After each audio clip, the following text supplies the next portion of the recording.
কোরআন মাজিদ সহি শুদ্ধ পড়ার জন্য আপনাদেরকে অবশ্যই প্রত্যেকটা তাজবিদের নিয়ম জানতে হবে। তো আমি আজকের এই ভিডিওতে আপনাদেরকে প্রত্যেকটা তাজবিদের নিয়ম শিখিয়েই কোরআন মাজিদ শেখানোর চেষ্টা করব সূরাতুন নাবার মাধ্যমে। তো অবশ্যই আজকের এই ভিডিওটি সম্পূর্ণ দেখবেন ইনশাআল্লাহ, একটু টানবেন না। আমি মোট আপনাদেরকে প্রায় 40টার কাছাকাছি তাজবিদের নিয়ম শেখাবো। প্রত্যেকটা তাজবিদের নিয়ম এখানে নাম্বার অনুসারে দেওয়া আছে, আপনারা খুব সুন্দরভাবে বুঝতে পারবেন ইনশাআল্লাহ। তো চলুন শুরু করি। আমরা আপনাদেরকে আজকের এই ভিডিওতে সূরাতুন নাবা শেখাবো। প্রত্যেকটা তাজবিদ অর্থাৎ গুন্না মাদ কিভাবে টানবেন, কিভাবে গুন্না করবেন, কিভাবে আয়াতের শেষে থামবেন বা ওয়াকফ করবেন, প্রত্যেকটা বিষয় আমি আপনাদেরকে বুঝিয়ে বুঝিয়ে পড়াবো। তো অবশ্যই ভিডিওটা সম্পূর্ণ দেখতে হবে আর অবশ্যই আমাদের ভিডিওগুলো সবার কাছে শেয়ার করতে হবে। তো চলুন শুরু করি। আউযু বিল্লাহি মিনাশ শাইতানির রাজীম। বিসমিল্লাহির রহমানির রহিম।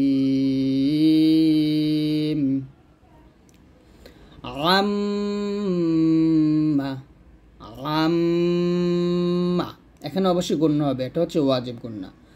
আম্মা ওয়াজিব গুণ্না হচ্ছে যদি মিমের উপরে তাসদীদ থাকে অথবা নুনের উপরে তাসদীদ থাকে তখন ওটাকে গুণ্না বলা হয়। এখানে মিমটা গুণ্না করতে হবে দুই ঠোঁট মিল করে, আমরা এরকম 1 থেকে 2 আলিফ পরিমাণ টান দিয়ে গুণ্নাটা আদায় করবো। সাদা লেখা আছে যেখানে সেখানে গুণ্না করতে হবে। দেখুন আমরা যদি এখানে মিলাই তাহলে এই যে 27 হলো ওয়াজিব গুণ্না, গুণ্নার সাথে পড়তে হবে। তো এই বইটার প্রত্যেকটা তাজবিদের নিয়ম কিন্তু নিচে সুন্দর করে এখানে দেওয়া আছে। তো আপনারা চাইলে আমাদের কাছ থেকে এই বইটাও সংগ্রহ করতে পারেন। তো এই বইটা নিতে চাইলে অবশ্যই আমাদের সাথে যোগাযোগ করবেন নাম্বারে। তো অবশ্যই আমার সাথে পড়েন। আম্মা, ইয়া জবর ইয়া, তা জবর তা, সিন আলিফ জবর সা। এখানে 4 আলিফটা নিতে হবে, কারণ সিন আলিফ জবর এটা মাদের হরফ, মাদের হরফের উপর মোটা চিহ্ন বামে এই যে হামজাটা আসছে, এই জন্য এখানে 4 আলিফ টান হবে। এটা হলো 5 নম্বর নিয়ম। 5 নম্বর নিয়মে যদি আমরা যাই তাহলে দেখব মধ্যে মুত্তাসিল, অর্থাৎ এই মাদের নাম মধ্যে মুত্তাসিল। আম্মা ইয়াতাসাআলুনা, হামজা জবর আলাম ও পেশলু, পেশে পয়সমলা ওয়াও 1 আলিফ টান, আলুনা। যেহেতু মাদের হরফ, এটা মাদের হরফের পরের হরফে এই যে ওয়াকফের চিহ্ন, তো এখানে যদি আমরা থামি তাহলে এই যে নুনে সাকিন করতে হবে, সাকিন করলে হবে আম্মা ইয়াতাসাআলুন। লুতে 3 আলিফ টান দিয়ে নুনটাকে সাকিন করব। একসাথে আবার পড়েন। আম্মা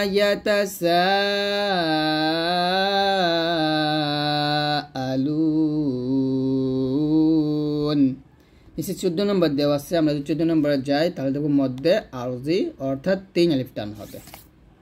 তারপর আইন জবর আ, নুন গে নুনকে ধরবেন, নুন নুন জেরে নিন, গুণ্য করবেন। অবশ্যই এটা ওয়াজিব গুণ্য হবে, কারণ হরকতের পর নুনে এবং মিমে তাসদীদ থাকলে গুণ্য হবে। আনিন না বা ইল, নুন জবর না, বা জবর বা, না বা হামজা লাম জের ইল, না বা ইল। আইন জবর আযয়া জের যই, আযই মিম জের মি, আযইমি আছে, থামলে হবে আনিন না বা ইল আযীম। আযীম বলবেন না, এটা য মোটা হবে, আযীম। এখানে দেখুন 14 লেখা আছে, আবার 1ও লেখা আছে। এর মানে হচ্ছে আপনি যদি 1 নম্বর নিয়মে পড়েন তাহলে আযীমিল্লাযী বলতে হবে, এই মিমকে লামকে ধরবে। আর 14 নম্বর নিয়মে পড়লে এই ওয়াতে 3 আলিফ টান দিয়ে মিমটাকে সাকিন করতে হবে। তো এখান থেকে আপনি ভালো করে বুঝে নেন, ওয়াকফের অবস্থায় যদি হরফে জবর জের পেশ থাকে, এরকম জের অথবা জবর এরকম পেশ থাকলে তাহলে সে হরফে সাকিন হয়ে যাবে। তাহলে বলতে হবে আনিন নাবাইল আযীম। আমার সাথে আবার বলেন আনিন নাবাইল আযীম। তারপরে যেহেতু আমি এখানে থেমে গেছি, তো তারপরে কি করতে হবে, আলিফের উপর জবর দিয়ে লামের সাথে মিলাতে হবে, আল্লাযী বলতে হবে। আর যদি না থামতাম তাহলে আযীমিল্লাযী বলতে হবে। তো আমরা থামবো, থেমে পড়লাম আমার জন্য সহজ। তো আমি থামলে এখানে আলিফের উপর জবর দিব। আমি আবার এখানে পড়ি আনিন নাবাইল আযীম। তারপর আল্লাযী হুম ফীহি, আল্লাযী যালিয়া জেরিদি।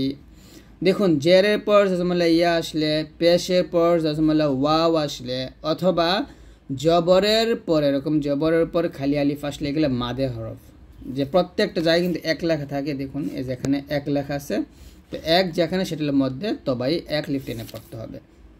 তাহলে বলতে হবে আল্লাযী হুম ফীহি, ফাইয়াজির ফি, জেরের পর জজমালা ইয়া, এখানে মাদ এক লিফ টান। মিম খ পেশ মুখ, তা জবর তা, মুখতালিফুন, থামলে হবে মুখতালিফুন। ফুতে 3 আলিফ টান দিয়ে নুনটাকে সাকিন করবো, মধ্যে আর জি 14 নম্বর নিয়ম। এই যে আল্লাযী হুম ফীহি মুখতালিফুন, আল্লাযী হুম ফীহি মিম খ পেশ মুখ, মুখতালিফুন। এরকম আমার সাথে আপনারা আবার বলেন আল্লাযী হুম ফীহি মুখতালিফুন, এরকম।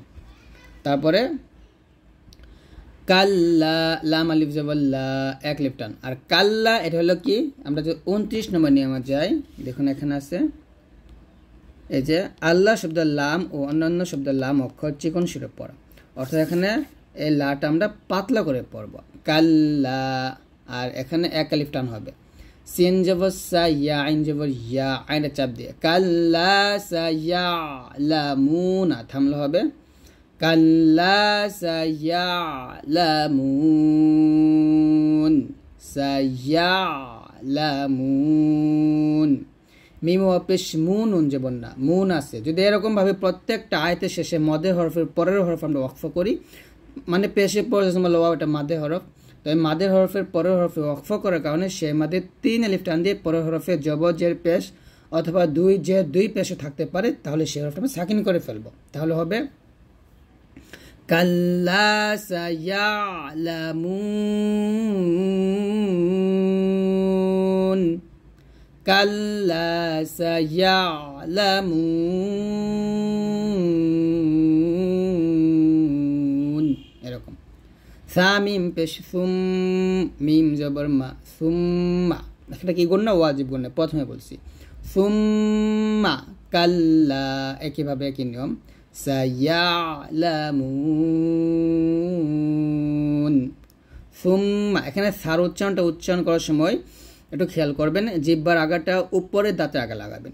সুম্মা কাল্লা সায়ালামুন, সুম্মা কাল্লা সায়ালামুন, এরকম।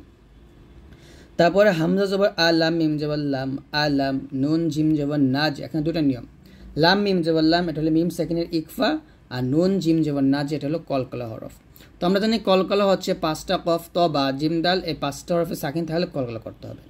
আলাম না জা আলিল, লাম লাম জেলিল, আলিল আর, হামজা র জবর আর, র সেকেন্ড টাইনে জবর আসছে, 30 নম্বর নিয়ম।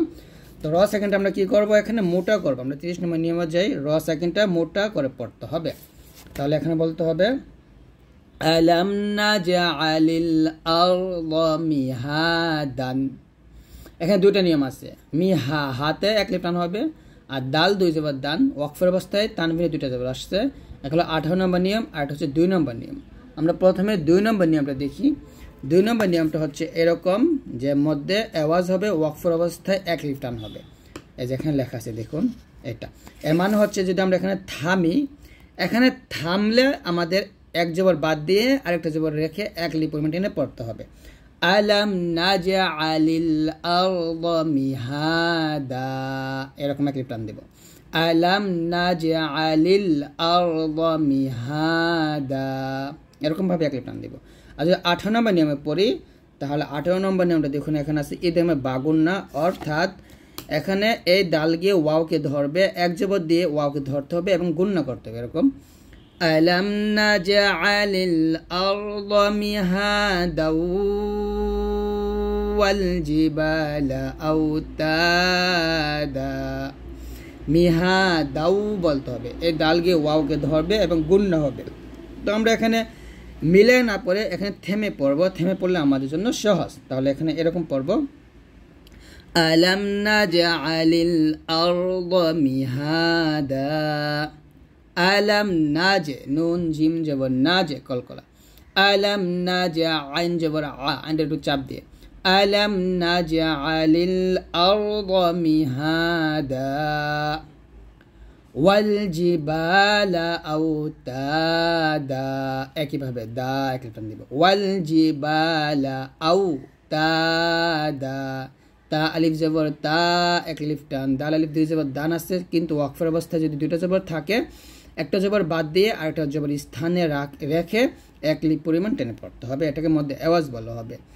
ওয়াল জিবালা আওতাদা, ওয়াও জবর ওয়া, খ জবর খ, ওয়া খ, লাম কফ জবর লা ক কলকলা, ওয়া খলাক খানা খ বলতে হবে, ওয়া খলাকনাকুম এখানে কলকলা হবে, ওয়া খলাক লাক এরকম জিম নাজে কলকলা, ওয়া খলাক কলকলা, নাতে টান হবে এক লিফ, ওয়া খলাকনাকুম আজওয়াজা, আজওয়াজা এক লিফ টান, একইভাবে একই নিয়ম, ওয়া খলাকনাকুম আজওয়াজা, আবার বলেন, ওয়া খলাকনাকুম আজওয়াজা, ওয়া জাআলনা নাওমাকুম, ওয়া জাআলনা নাওমাকুম সুবাতা, সুবাতা একইভাবে সব কিন্তু একই নিয়ম, ওয়াও জবর ওয়া জিম জবর জা, ওয়া জা আইন গে লামকে ধরবে, আইন লাম জবর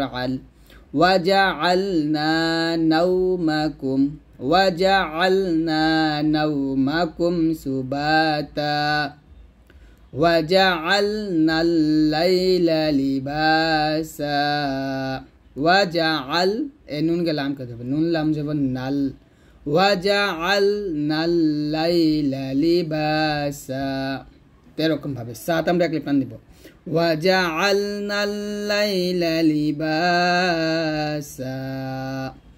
যদি মিলায় পড়েন তাহলে কিন্তু প্রত্যেকটা জায়গায় এরকম গুণ করতে হবে। আমি এখান থেকে মিলায় পড়ি, আলাম নাজআলিল আরদা মিহাদাও ওয়াল জিবালা আওতাদাও ওয়া খলাকনাকুম আজওয়াজাও ওয়া জাআলনা নাওমাকুম সুবাতাও ওয়া জাআলনাল লাইলা লিবাসা।